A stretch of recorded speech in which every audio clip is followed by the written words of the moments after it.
श्रीनीलाञ्जनसमाभासं रविपुत्रं यमाग्रजं छायामार्ताण्डसम्भूतां तं नमामि शनैश्चरम्।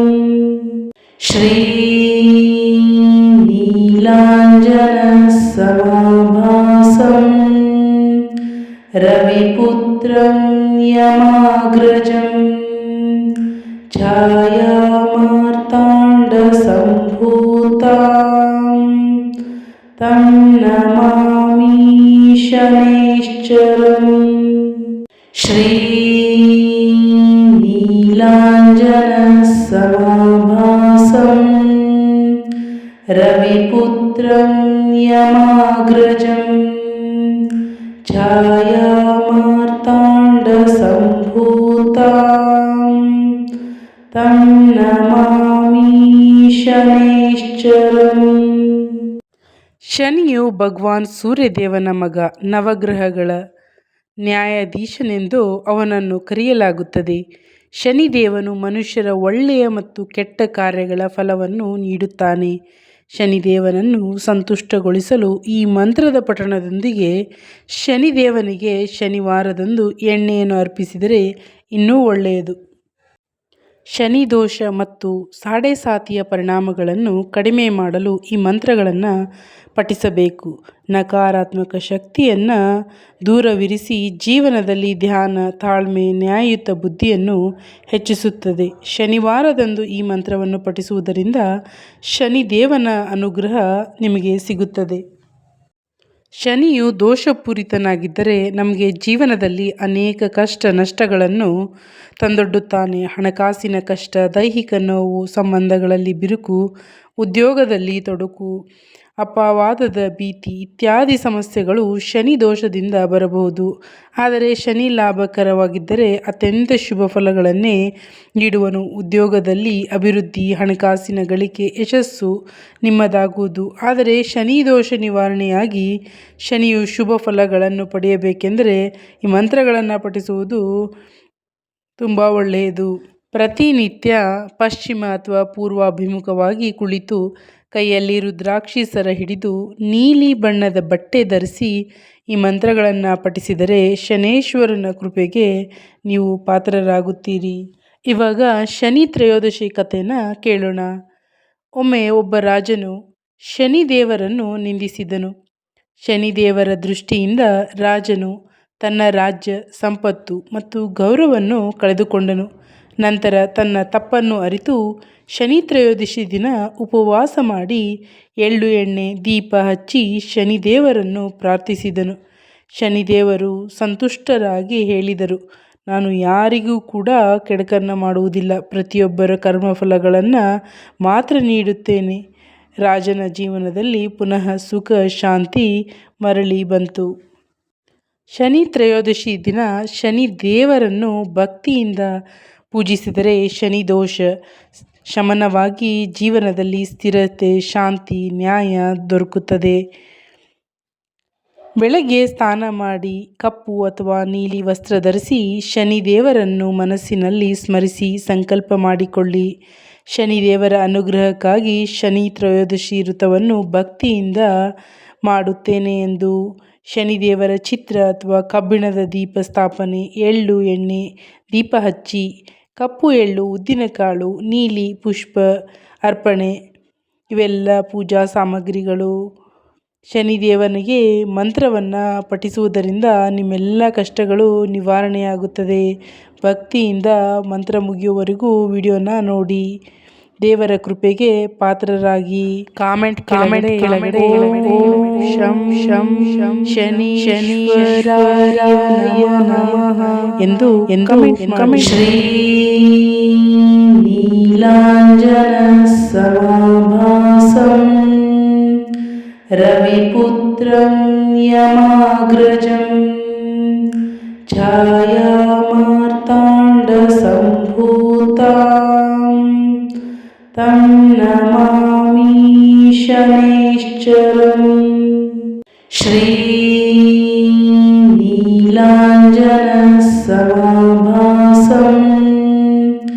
रविपुत्रं यमाग्रजं छायामार्ताण्डसम्भूतां तं नमामि शनैश्चरम्। श्रीनीलाञ्जनसमाभासं रविपुत्रं यमाग्रजं छायामार्ताण्डसम्भूतां तं नमामि शनैश्चरम्।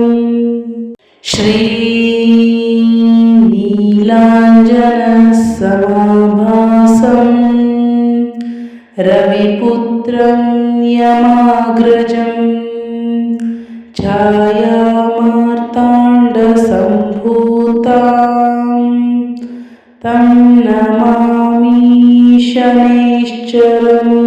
श्रीनीलाञ्जनसमाभासं रविपुत्रं यमाग्रजं छायामार्ताण्डसम्भूतां तं नमामि शनैश्चरम्।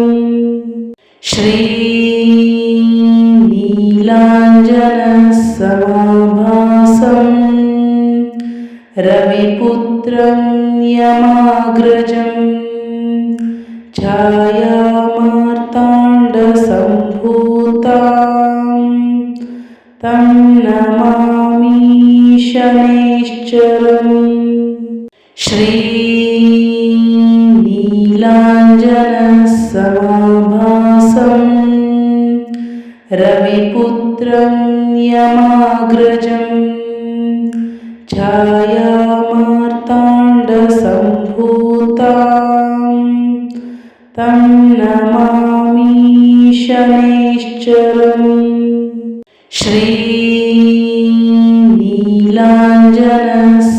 श्रीनीलाञ्जनसमाभासं रविपुत्रं यमाग्रजं छायामार्ताण्डसम्भूतां तं नमामि शनैश्चरम्। श्रीनीलाञ्जनसमाभासं रविपुत्रं यमाग्रजं छायामार्ताण्डसम्भूतां तं नमामि शनैश्चरम्।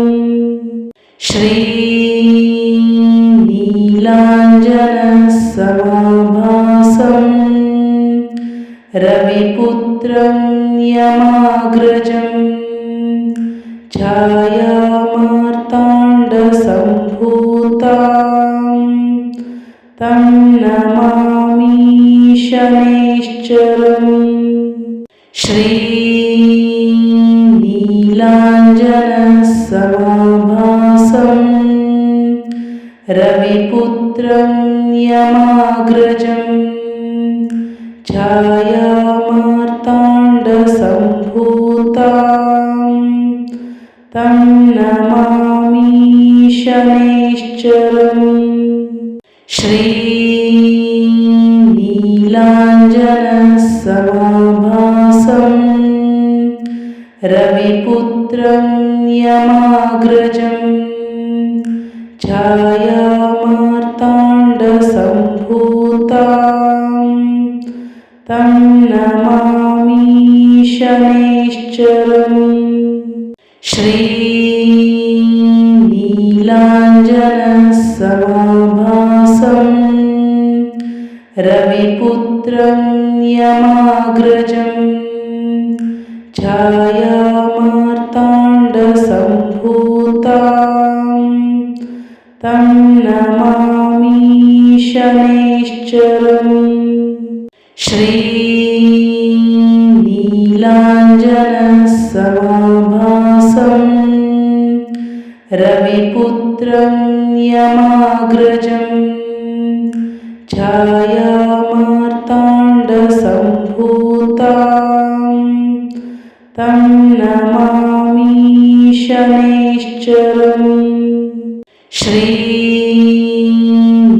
श्रीनीलाञ्जनसमाभासम् रविपुत्रं यमाग्रजम् छायामार्ताण्डसम्भूताम् तं नमामि शनैश्चरम्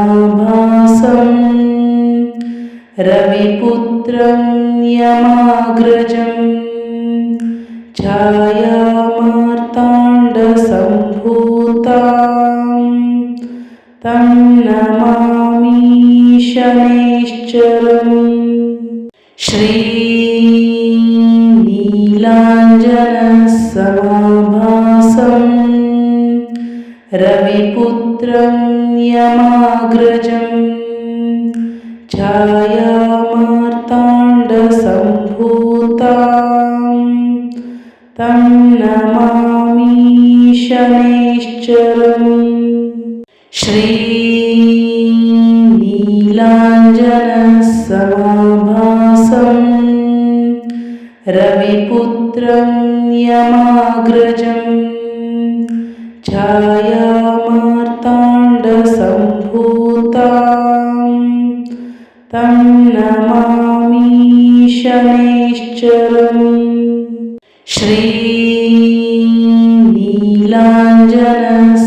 श्रीनीलाञ्जनसमाभासम् रविपुत्रं यमाग्रजम् छायामार्ताण्डसम्भूताम् तं नमामि शनैश्चरम्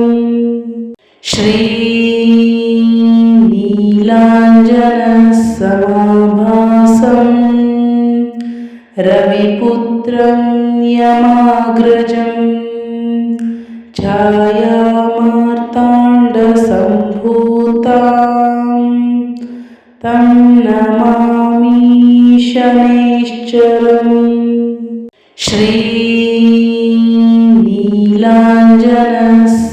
श्रीनीलाञ्जनसमाभासम् रविपुत्रं यमाग्रजम् छायामार्ताण्डसम्भूताम् तं नमामि शनैश्चरम्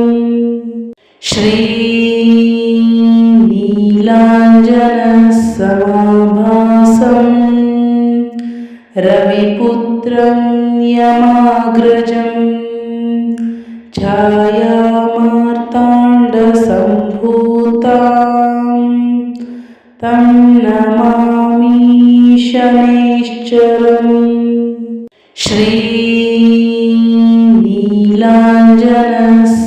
श्रीनीलाञ्जनसमाभासम् रविपुत्रं यमाग्रजम् छायामार्ताण्डसम्भूताम् तं नमामि शनैश्चरम् श्रीनीलाञ्जनसमाभासम् रविपुत्रं यमाग्रजम् छायामार्ताण्डसम्भूताम् तं नमामि शनैश्चरम्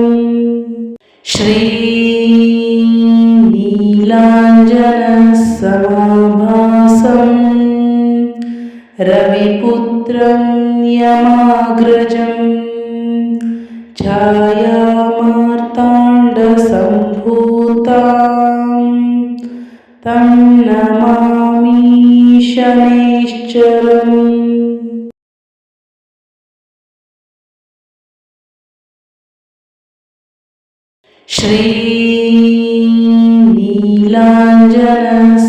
श्रीनीलाञ्जनसमाभासम् रविपुत्रं यमाग्रजम् छायामार्ताण्डसम्भूताम् तं नमामि शनैश्चरम्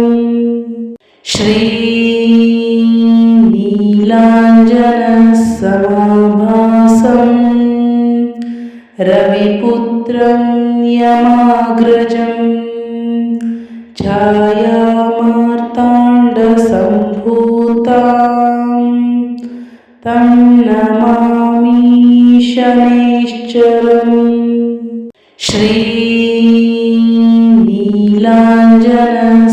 श्रीनीलाञ्जनसमाभासं रविपुत्रं यमाग्रजं छायामार्ताण्डसम्भूतां तं नमामि शनैश्चरम्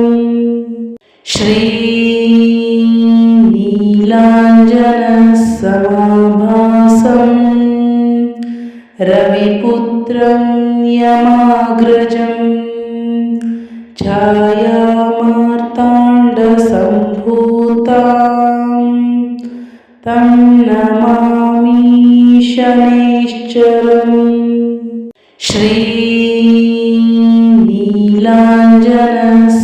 श्रीनीलाञ्जनसमाभासं रविपुत्रं यमाग्रजं छायामार्ताण्डसम्भूतां तं नमामि शनैश्चरम्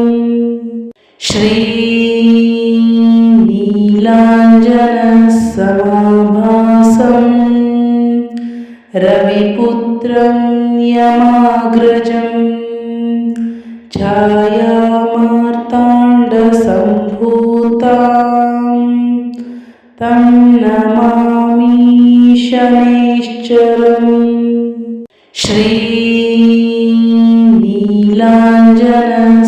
श्रीनीलाञ्जनसमाभासं रविपुत्रं यमाग्रजं छायामार्ताण्डसम्भूतां तं नमामि शनैश्चरम्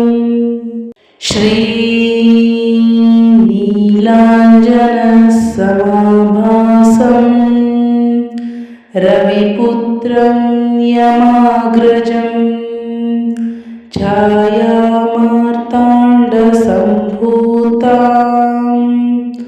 तं नमामि शनैश्चरम्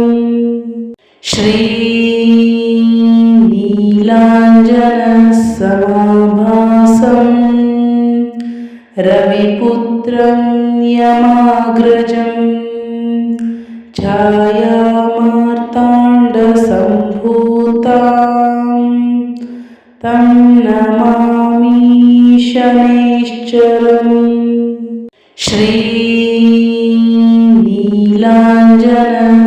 श्रीनीलाञ्जनसमाभासं रविपुत्रं यमाग्रजं छायामार्ताण्डसम्भूतां तं नमामि